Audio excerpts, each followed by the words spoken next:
আসসালামু আলাইকুম প্রিয় শিক্ষার্থীরা, আরেকটি নতুন ভিডিও নিয়ে তোমাদের সামনে হাজির হলাম। আমি মোহাম্মদ বিল্লাল সরকার। বর্তমানে পড়াশোনা করছি রাজশাহী বিশ্ববিদ্যালয়ে। তো এডমিশন টাইমে কিছু কিছু ফাঁদ রয়েছে, যেগুলো তুমি যদি ওই জায়গায় পা দেও বা ওইগুলো কাজ করো, তাহলে কিন্তু তুমি অ্যাডমিশন টেস্টে চান্স পাবে না। অর্থাৎ অ্যাডমিশন টাইমে কিছু ফাঁদ রয়েছে বা কিছু বিষয় রয়েছে, যেগুলো তোমাকে অ্যাডমিশন টাইম থেকে একেবারে ছিটকে দিবে। কারণটা হচ্ছে, অনেকজনে কিন্তু অতি উৎসাহী হয়ে কিন্তু অ্যাডমিশনের প্রিপারেশন নেয়। তো এই জন্য কিন্তু তারা অ্যাডমিশন টেস্টে চান্স পায় না।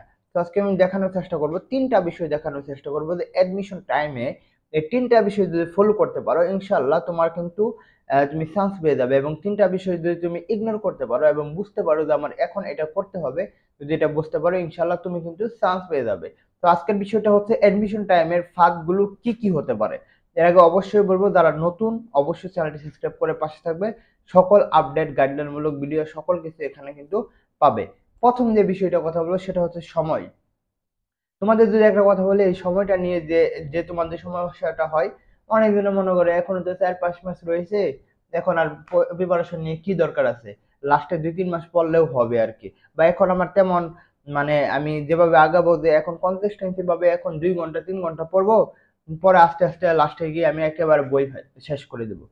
তোমাদের এই সময়টা নিয়ে কিন্তু অনেক ফাঁদ তৈরি হয় এবং তোমরা এই দ্বিধাদ্বন্দ্বে থাকো যে আমি পরে প্রিপারেশন নেব।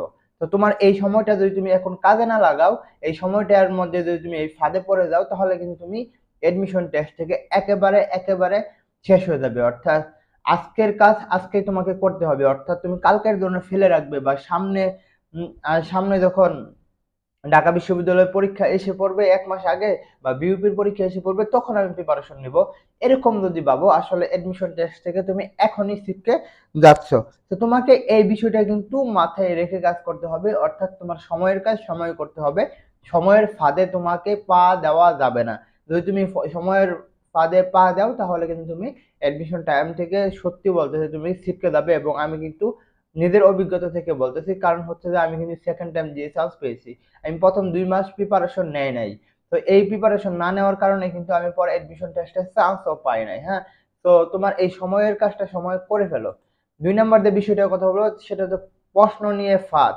অর্থাৎ এটা প্রশ্ন নিয়ে ফাঁদ হচ্ছে সেটাই বিষয়টা, সেটা হচ্ছে তোমাদের প্রশ্ন নিয়ে কিরকম ফাঁদটা তৈরি করে। সেটা হচ্ছে তোমরা অনেকজনে যখন কোচিং এ ভর্তি হও বা প্রাইভেটে ভর্তি হও, তখন কিন্তু তোমরা এই প্রশ্ন প্যাটার্নটা তোমরা বুঝতে পারো না এবং প্রশ্ন যেভাবে আসে এবং সলভ করো না। তো সেই জন্য কিন্তু তোমরা অ্যাডমিশন টেস্টে যখন প্রশ্নগুলো দেখবে, তখন তোমাদের মধ্যে অপরিচিত অপরিচিত ভাব আসবে বা তোমরা বুঝতে পারবে না। তো তোমাদের কিন্তু এখনই এই প্রশ্নগুলো তোমাদের সমাধান করতে হবে। এবং যেটা হচ্ছে যে যেটা হচ্ছে তোমাদের যখন এডমিশন টেস্টটা হবে বা কোচিং এ পরীক্ষা দিচ্ছ, তখন কিন্তু তোমাদের এই প্রশ্নের মধ্যে দেখবে যে এরকম 4টা কোশ্চেন দিবে, যে 4টা কোশ্চেনই তোমার কাছে মনে হবে 4টাই সঠিক। তখন কিন্তু তোমার মধ্যে একটা ফাঁদ তৈরি হবে, তখন মধ্যে তোমার একটা দ্বিধাদ্বন্দ্ব তৈরি হবে।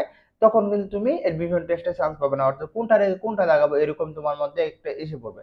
তো তোমাকে যেটা করতে হবে, এখন থেকে তোমাকে প্রিপারেশনটা নিতে হবে। এখন থেকে তোমাকে জানতে হবে যে আমি যে সেক্টরের মধ্যে কোশ্চেন রয়েছে এবং কোনটা সঠিক, এগুলো আমি আগে থেকে পড়ে নেব বা আগে থেকে সলভ করে নেব।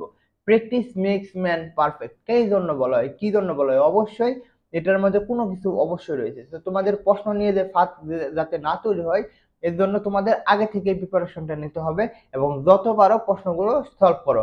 তাহলে কিন্তু তোমরা এডমিশন টেস্টে টিকে যাবে। সো প্রশ্ন নিয়ে যতই ফাঁদ আসুক না কেন, 2টা প্রশ্ন সেম দেখা গেল, তোমাদের এটার মধ্যে আইডেন্টিফাই করতে হবে এই 2টার মধ্যে কোনটা সঠিক। অর্থাৎ প্রায় 2টা রেয়ার বা 2টা পেয়ার, তখন কিন্তু তোমাদের এটা তৈরি হয়। তো তোমাদের এগুলো কিন্তু ওভারকাম করতে হবে। পরেরটা যে বিষয় সেটা হচ্ছে অতি উৎসাহীদের জন্য, এবং এটাও কিন্তু এডমিশন টেস্টের সবচেয়ে বড় ফাঁদ হচ্ছে, এবং এডমিশন টেস্টে সব থেকে বেশি এটার জন্য চান্স পায় না। আর এটা বলতে চাই সেটা হচ্ছে যে তোমাদের এডমিশন প্রাইভেট প্রোগ্রাম আমরা শুরু করতে যাচ্ছি, বা তোমরা যারা প্রাইভেট পড়তে চাও পার্সোনালি, তারাও কিন্তু আমাদের এখানে নক দিতে পারো, হোয়াটসঅ্যাপ নাম্বারটা দেওয়া রয়েছে। এবং যারা একদম বেশি ভর্তি হতে চাও, তারাও আমাদের সাথে যোগাযোগ করতে পারো। পরে যে বিষয়টা কথা বলবো সেটা হচ্ছে লাস্টে, সেটা হচ্ছে নেগেটিভ নাম্বার। অর্থাৎ আমরা জানি যে এডমিশন টাইমে নেগেটিভ নাম্বার রয়েছে, এবং তোমরা যারা নতুন রয়েছে তারা বুঝতে পারতেছো না। আমরা জানি যে ঢাকা বিশ্ববিদ্যালয় প্রতি 4টা ভুল হলে তোমার কিন্তু 1 নাম্বার কাটা যাবে। দেখো, 4টা ভুল হলে 1 নাম্বার তো কাটা যাবে, যাবে, আবার 4টা ভুল হয়ে গেল, তাহলে তোমার নাম্বার হয়ে গেল 5 নাম্বার কাটা চলে গেল। তো তো তোমাকে যেটা করতে হবে অবশ্যই এগুলো কিন্তু ফাঁদে পড়া যাবে না। তো অতি উৎসাহী হয়ে যে 100টায় দাগাতে হবে এরকম না। মনে করো তোর আমার এমসিকিউ দিল 100টা, তুমি অতি উৎসাহে সবগুলো দাগিয়ে ফেললে, এরকম হলে কিন্তু কেউ চান্স পায় নাই ভাই। হ্যাঁ, তো তোমাকে নেগেটিভ মার্কের উপর সতর্কতা থাকতেই হবে। অর্থাৎ তুমি সতর্কতা থাকবে এরকম যে তুমি যদি বিগত সালের যারা ফার্স্ট সেকেন্ড থার্ড হয়েছে বা যারা টপ করেছে তারা কখনোই 100টার মধ্যে 100টা দাগায় নাই, এবং 100র মধ্যে 100 কেউ পায় নাই। তাহলে তুমি কি জন্য 100টা লাগাবে? তোমার কি এডমিশন টেস্টে চান্স পাওয়ার জন্য কি 100 লাগবে? তুমি 60% লাগাও তোমার চান্স হয়ে যাবে। তুমি টপ করবে 80% লাগাও তুমি চান্স পেয়ে যাবে। তো এগুলো বিষয় যদি ফাঁদগুলো মনে রাখতে পারো, অর্থাৎ নেগেটিভ মার্ক বা প্রশ্ন প্যাটার্ন বা সময়, এগুলো যদি তোমরা মনে রাখতে পারো ইনশাল্লাহ তোমরা কিন্তু এডমিশন টেস্টে চান্স পাবে। তো আবারও বলবো চ্যানেলটি সাবস্ক্রাইব করে পাশে থাকবে। তোমাদের জন্য শুভকামনা। আসসালামু আলাইকুম।